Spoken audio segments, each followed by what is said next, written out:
Gentlemen, in past speeches that I've given here at Toastmasters, I've told you all about the tabletop role-playing game, Dungeons and Dragons. I've told you about the sport of ultimate frisbee.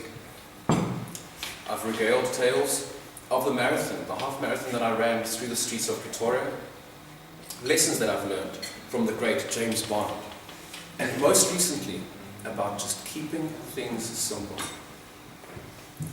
For each of these stories, in your minds, I am the common thread between them.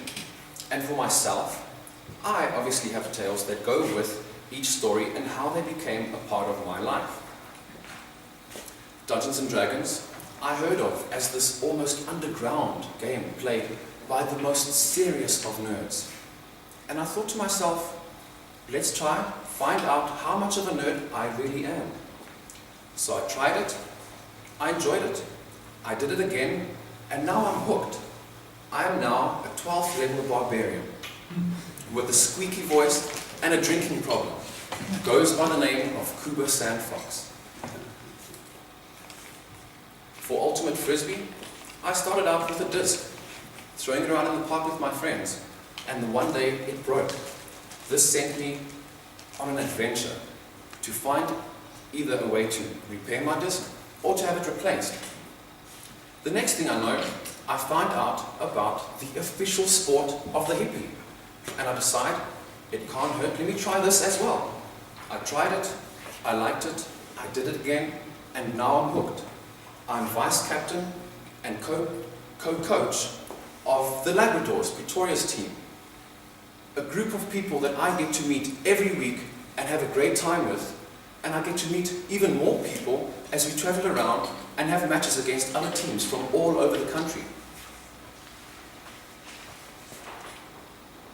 And so it goes on. It never stops.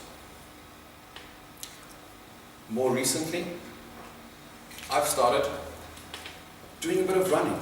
I had a marathon through the streets of Pretoria.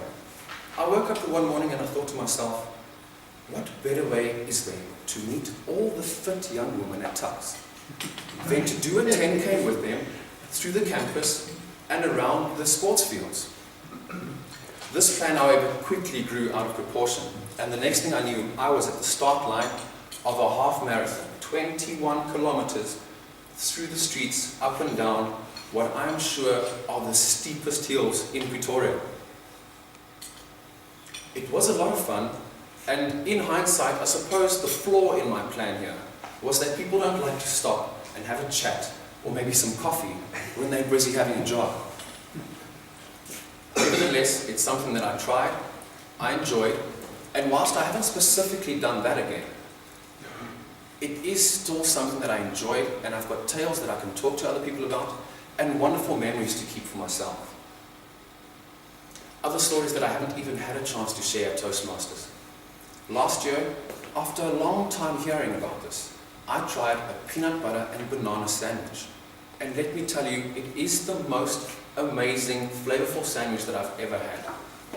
The only thing that I think that can beat it, and I've heard about adding this to the recipe, is bacon. Other times, I've decided, let's try and watch Formula One.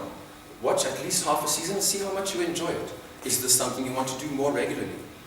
And whilst I can now agree that some of the races are wonderful to help me fall asleep, there are others that from start to finish, it's just absolutely nail-biting. For those of you that follow, the race in Bahrain earlier this year was absolutely incredible.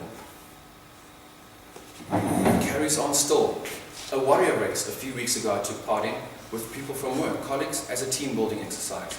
Warrior race, for those of you who don't know, is basically a 5K walk or a run with a lot of obstacles in between and even more mud. And after that, as recently as last night, I took part in the first class of MMA, which is mixed martial arts, fighting and wrestling all put together. However, my point here is that there are a lot of things in the world for you to do. Now, whilst you certainly cannot even try to do all of the things, at least do some of them. That will immediately put you ahead of most of the pack. And even us here tonight, We're here to do, to get better, to have fun.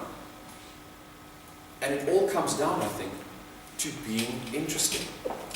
Interesting people are so much fun to be around. And to be an interesting person is really easy. You just go out and do different things.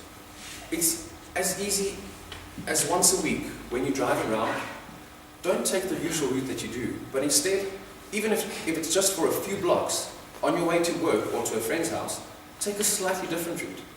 This immediately switches off the autopilot in your head and makes you pay attention to the things around you. You start to broaden your horizons, and you already have something new that you can relate to. Or perhaps the next time that you go out for a meal, try something different, either in food or in the location. At the very least, it'll give you an appreciation, a greater appreciation of what it is that you usually do. But more likely, there's a chance that you'll find something new that you enjoy, or possibly even make a new friend.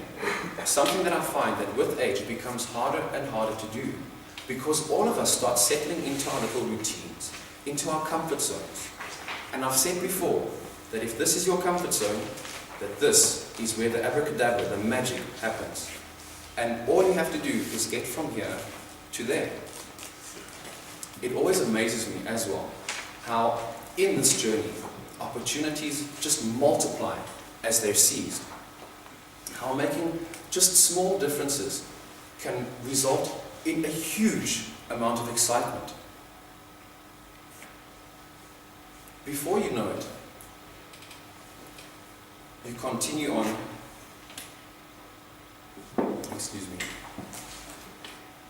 that you can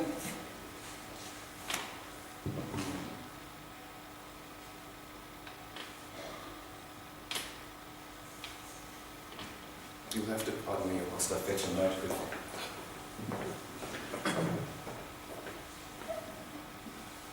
The small changes that you make can result in a large amount of excitement, both for you and those around you.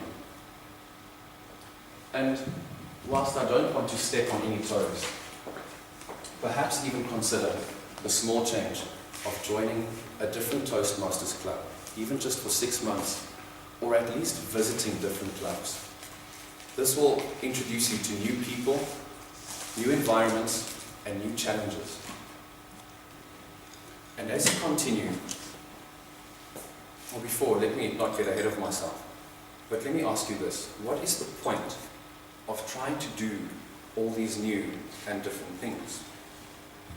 It's so much easier to just sit at home and enjoy a warm cup of soup. Keep your feet nice and toasty by the fire or the heater. But what's the point? Doing the same things over and over again doesn't get you anywhere. You have to try new and different things to expand your environment. Not getting anywhere ends up with you just being alive instead of living. And they say that lives are measured not in the amount of breaths you take, but in the moments that take your breath away. So many times I've heard it said that people's greatest regrets in life are not the things that they did do, but rather the things that they didn't. And so I ask all of you, go out, just do something different. If not for you, then at least for the people around you. Because I'm sure that they don't want to hear you telling them again the story of how you're sure that your left sock is always the warmer of the pair. Mr. Toastmaster.